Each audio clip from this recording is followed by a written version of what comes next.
Non sans humour, mais nimbé d'un certain cynisme, le ministère des Mines et de l'Industrie a fait savoir sur son site internet officiel que la publication du rapport de l'Initiative pour la transparence dans les industries extractives, en abrégé ITIE, pour l'année 2022 était un pas de géant pour la transparence et l'avenir du secteur extractif au Cameroun. Et cela, 3 ans après le délai légalement et internationalement prévu. À se demander de qui l'on se moque avec autant de morgue. Le rapport d'Interpol de juillet 2021 signale beaucoup de tonnes d'or sorties au Cameroun. 2013, 9,57 tonnes. 2014, 8,67 tonnes. 2015, 10,43 tonnes. 2016, 9,94 tonnes. 2017, 10,9 tonnes. 2018, 11,7 tonnes. Vous voyez, il n'y a pas, c'est autour de 10 minimum en montant. Alors quand le ministre dit que c'était 37 et ils sont à 1500, vraiment, j'ai honte.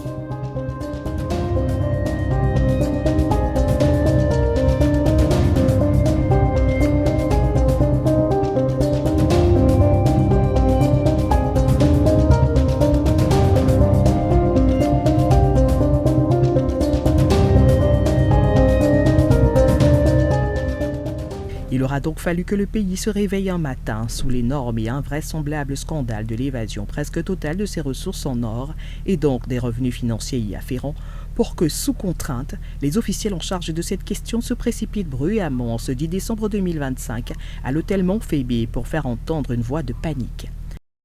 Cet atelier vient renforcer la divulgation systématique de l'information ou bien des données litiées.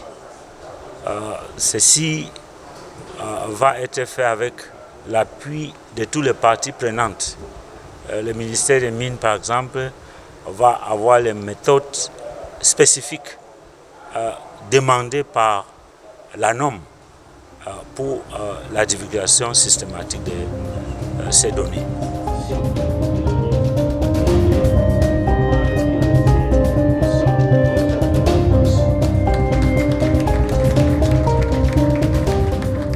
Cela dans une confusion d'autant plus grande que l'évidence de leur manigance est depuis longtemps établie sur ce segment de la vie publique totalement passé sous contrôle des mafias plus ou moins officielles.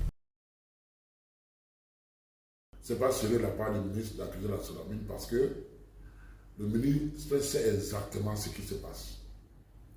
Mais il ne souhaite pas dénoncer la mafia qui est dans ce secteur, dans la mesure où lui-même il est devenu un gourou dans ce secteur, sinon le gourou. Le katika de l'or, comme on dit. C'est un katika de l'or. Un exemple pour matérialiser cette affirmation. Le commissaire de l'aéroport de Douala a saisi 44 lingots d'or, c'est-à-dire 30 kg, l'équivalent de 30 kg, qui sortaient de manière illégale le 18 octobre 2023. Par une correspondance datée du 15 décembre 2023, le ministre en poste a instruit la restitution illégale de cet or, puis autorisé l'exportation en violation de toutes les dispositions légales et réglementaires. Alors, quand le ministre dit qu'il accuse la porosité de nos frontières, moi je dirais que le ministre aide à la porosité de nos frontières. De qui se moque-t-on ? Telle est effectivement cette seule question qui fait sens.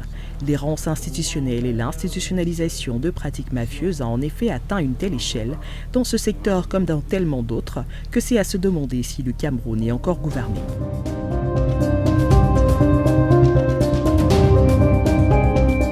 Car entre l'extraction des ressources ici dans la région de l'Est notamment, l'intrusion sans contrôle de très nombreuses personnes venues de pays étrangers, parfois du lointain et opérant sans permis de séjour, l'utilisation de produits chimiques toxiques pour l'environnement dans des conditions sauvages, l'accaparement des terres, le trafic des permis miniers et toutes sortes de trafics en grande majorité orchestrés par les élites bureaucratiques tant centrales que périphériques, ce n'est vraiment pas la veille qu'arrivera quelque transparence dans ce secteur clé.